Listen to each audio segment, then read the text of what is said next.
upon a time, the king of a great land passed away and left his queen and their daughter behind. And there was a good fairy too, who was fond of the princess and helped her mother to watch over her. When she grew up, she was betrothed to a prince who lived a great way off.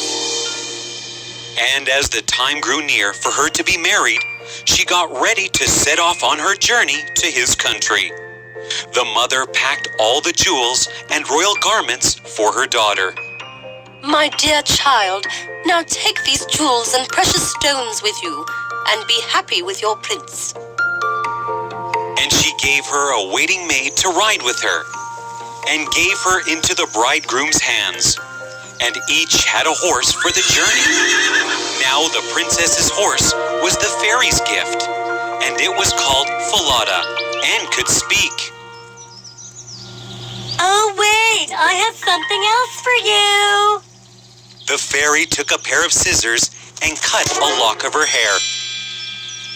Take care of it, dear child, for it is the charm that may be of use to you on the road. The princess said her goodbyes to her mother and fairy godmother, and left with her maid and her horse Falada. After many hours of traveling, the princess was thirsty, and said to her maid, Pray, fetch me some water, dear maid. If you are thirsty, my dear princess, get off your horse yourself and lie down and drink out the water. I am not your servant. The shocked princess got off her horse. She bent down over the water in the stream and drank. Suddenly, the magical lock of hair said, Poor princess, if only your mother knew, her heart would break.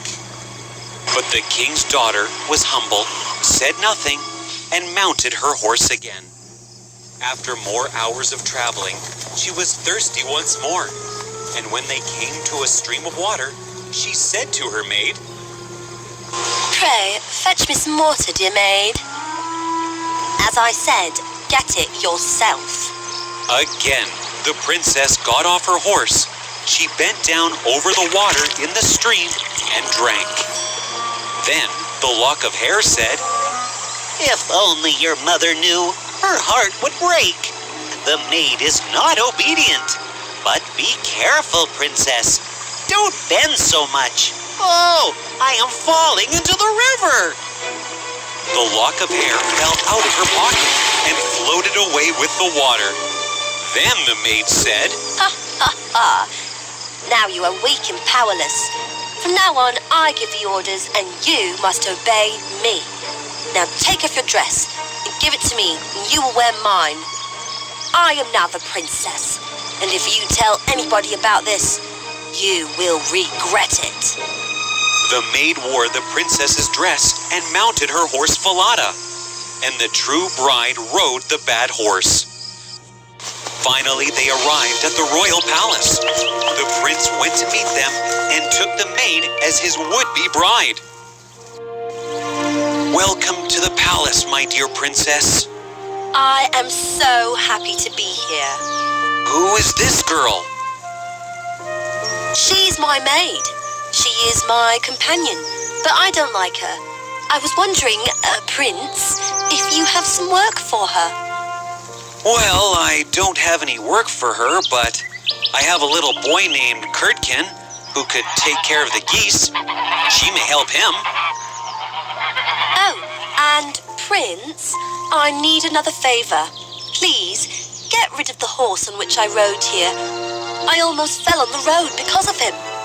In fact, the maid knows that Falada, the horse, can speak, and it might tell how she behaved with the real princess.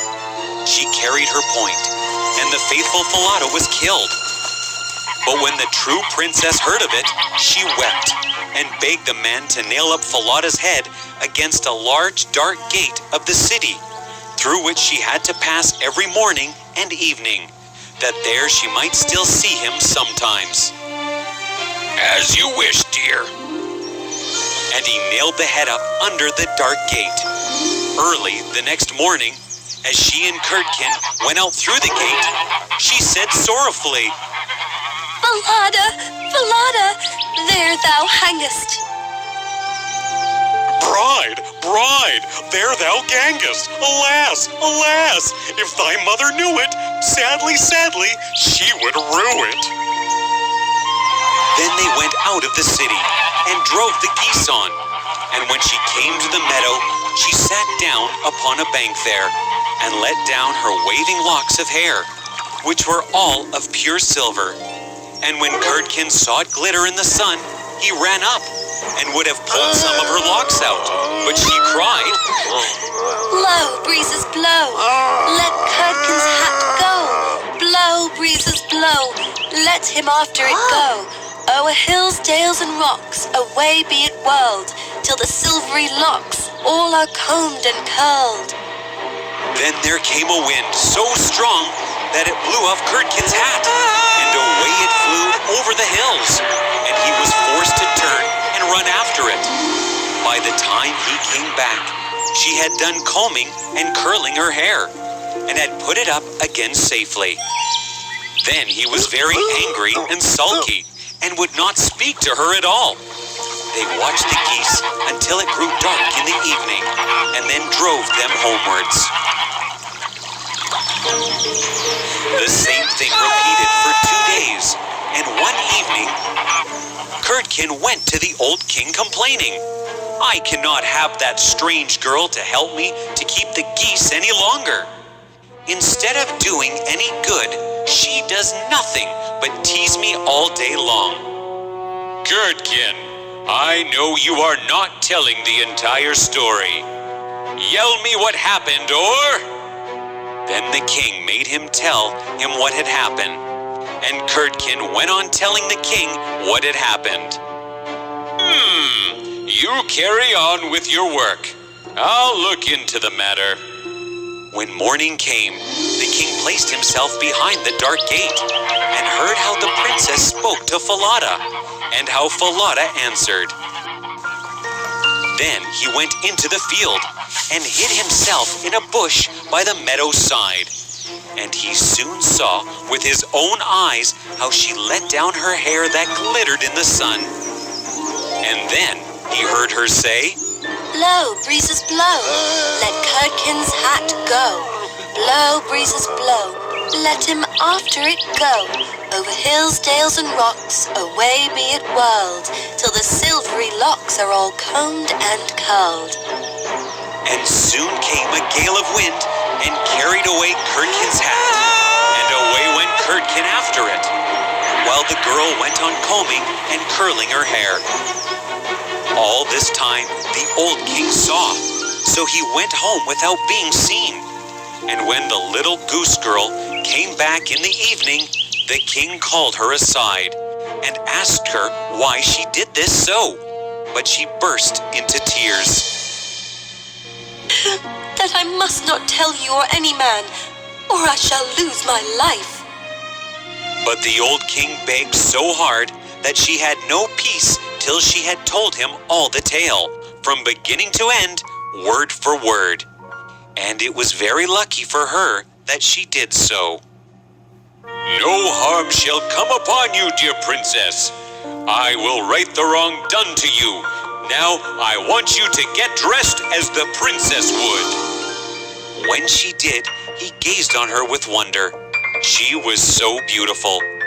Then he called his son and told him that he had only a false bride, for that she was merely a waiting maid while the true bride stood by.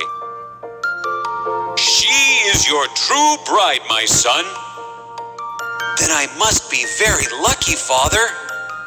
And the young prince rejoiced when he saw her beauty and heard how meek and patient she had been. And without saying anything to the false bride, the king ordered a great feast to be got ready for all his court. Tonight we celebrate the truth and punish the lie. The bridegroom sat at the top with the false princess on one side and the true one on the other. But nobody knew her again, for her beauty was quite dazzling to their eyes. And she did not seem at all like the little Goose Girl now that she had her brilliant dress on. How dare she? When they had eaten and drunk and were very merry, the old king stood up asking for attention. Tonight I tell you all a tale. Listen to me carefully. So he began and told all the story of the princess as if it was the one that he once heard. And he asked the true waiting maid what she thought ought to be done to anyone who would behave thus. What would you do with such a liar? Nothing better. She should be thrown in the jail forever. Thou art she, and as thou hast judged thyself, so shall it be done to thee. The maid was punished as per her own words, and the young king was then married to his true wife, and they reigned over the kingdom in peace and happiness all their lives. And the good fairy came to see them and restored the faithful Falada to life again.